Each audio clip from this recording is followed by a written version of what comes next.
Well, hello and welcome to I Hate Music. I'm laughing already because this is just ridiculous. Another little short episode. Nick, we were at the beach hanging a few months ago, right? Yeah, I think it was December. Yeah.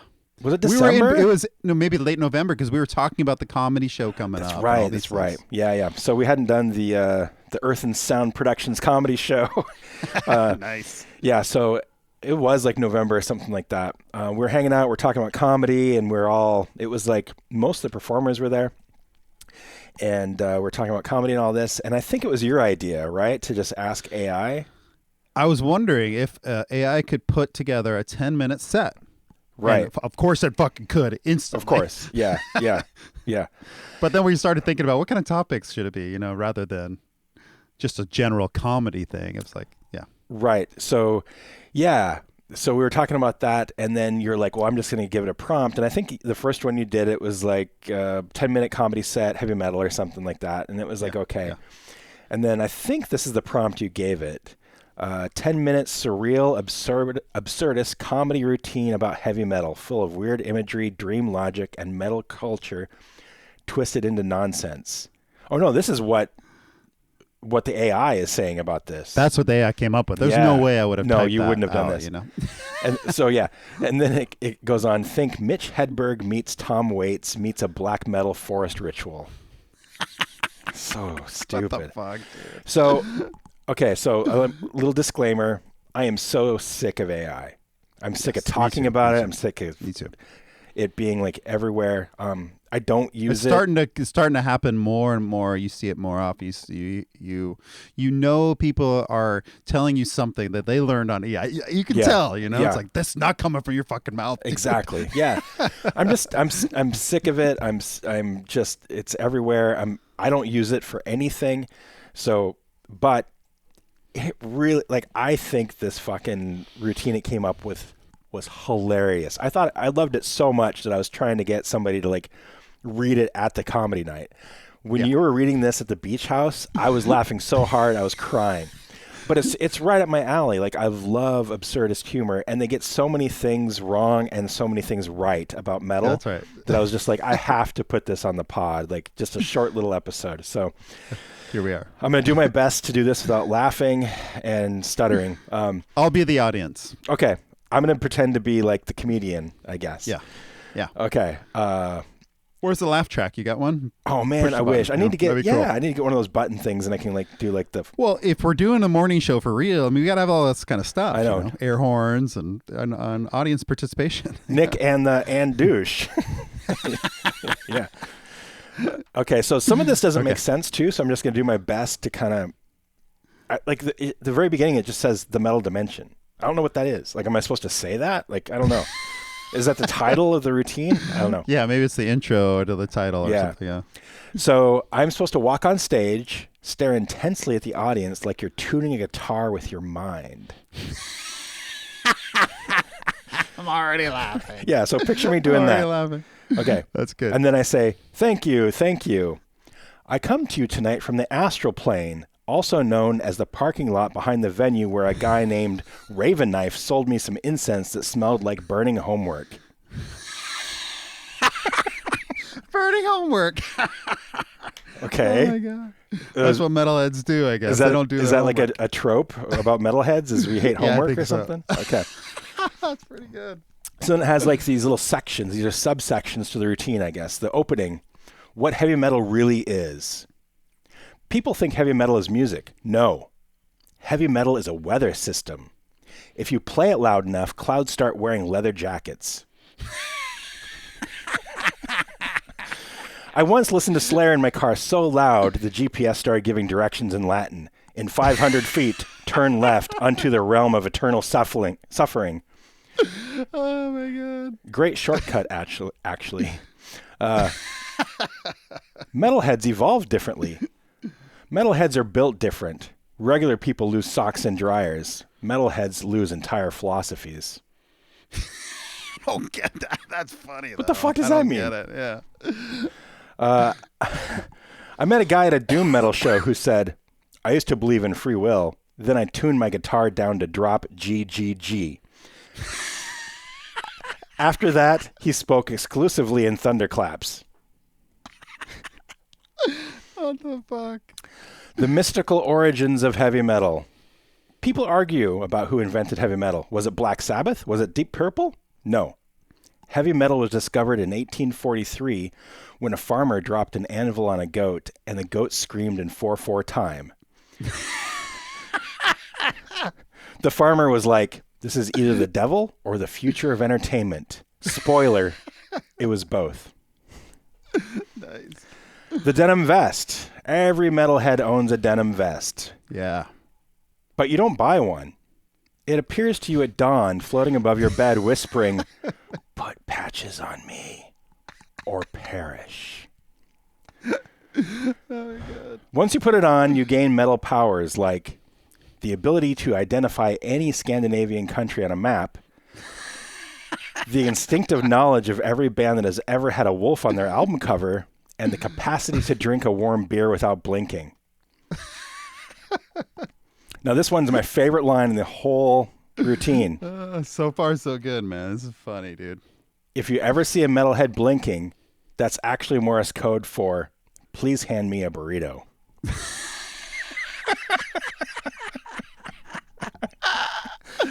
Oh my God. Okay, so I'm gonna break character for a second. I know you. I know I took you to like a different level. You thought you were in a comedy club there for a little bit, didn't you? Yeah, I was like, oh, I'm transported here. Yeah, totally transported.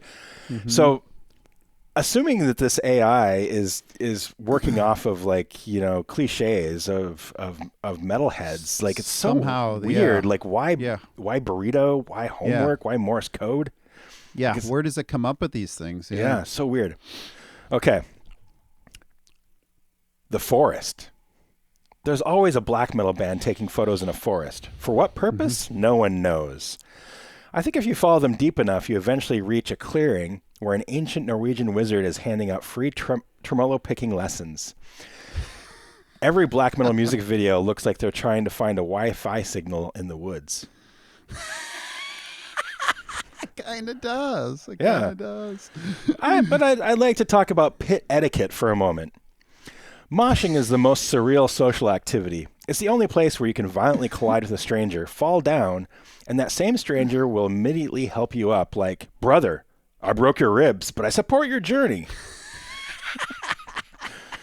The mosh pit is basically a tornado with a moral code. You get tossed around and leave with 17 injuries and a new best friend named Skull Todd. Like Skull Todd, that's like some fucking Death Clock territory there. Skull Todd, yeah. Maybe that's what they're purging here is our Death Clock episodes. Yeah. Metal vocals, though, you know, I love metal vocals because they don't sound human. They sound like someone left a demon on hold for too long. Every metal singer does that growl like, rawr. I don't know what they're saying, but I assume it's either, I'm sad, or, who took my yogurt?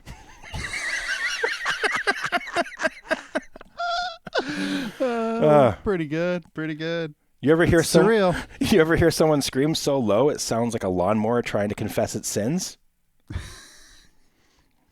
The guitar solo. Yes. Metal guitar solos are wild. The guitarist always looks like they're trying to unzip reality. They tilt their head back, close their eyes, and suddenly the room fills with notes that sound like a robot having a religious experience. I asked a metal guitarist, how do you decide what to play? He said, I imagine a wizard falling down a staircase. That tracks. Silly. Metal fans. Metal fans are the only people who can look terrifying and wholesome simultaneously. Covered in tattoos, spikes, corpse paint, and then you talk to them and they're like, oh yeah, I'm a kindergarten teacher on weekdays. Yep. One time I met a guy who looked like a Viking who had eaten another Viking. He's a big boy. I said, what do you do for work? He said, I knit tiny sweaters for frogs. Metalheads contain multitudes. The final ritual, every metal concert ends the same way. The lights come on, everyone blinks like they've just returned from the underworld, and some guy with a beard down to his knees appears out of nowhere holding a plastic cup of PBR and whispers, the real metal was the friends you made along the way. And then he vanishes in a puff of smoke that smells faintly of barbecue sauce. A lot of food jokes. you Yeah. know? Like these are foods that metalheads like: yogurt and burritos And barbecue sauce. and barbecue. And sauce. apparently we blink a lot. Yeah. Closer. In the end, heavy metal is pure magic. It tells you everything will be okay, as long as you tune your guitar so low it disturbs the tectonic plates. Remember, life is short, the world is weird, and if you ever get lost, just follow the nearest man in a denim vest, for he knows the way to the next riff. Thank you, stay heavy, and stay weird.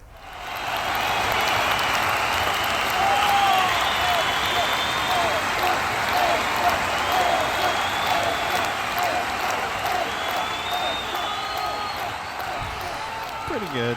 Pretty good. I mean, that's if I heard a comedian do that, I'd be very impressed. Yeah.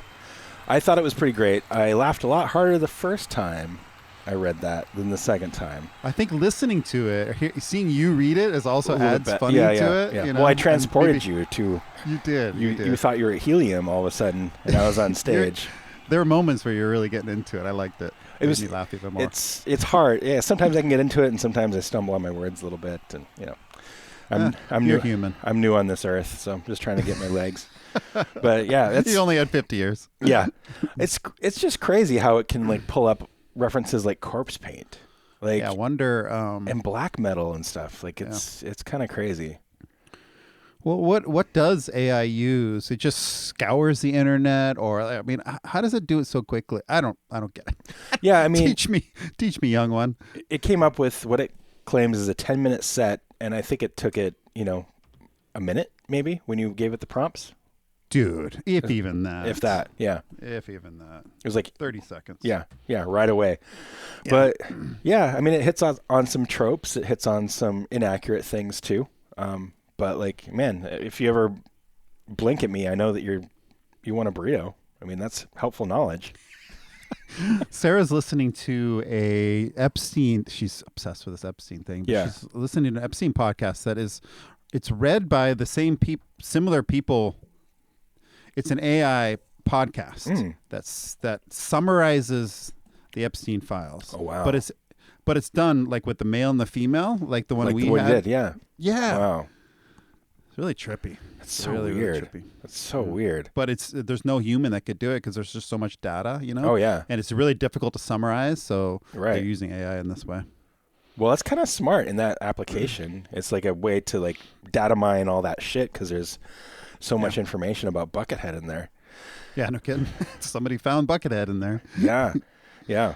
I think Sebastian posted that recently, He did. too. Yeah, he posted cool. that because I'm glad that he did, and I reshared it. That's so weird. So weird. He was in there. Modern day Beethoven or whatever he Yeah, said. well, it's true. So Yeah. true. Yeah. All right, Nick. Well, that was fun. Short little was episode fun. for you guys. Yeah, we'll see you next time. See ya. Bye. Bye.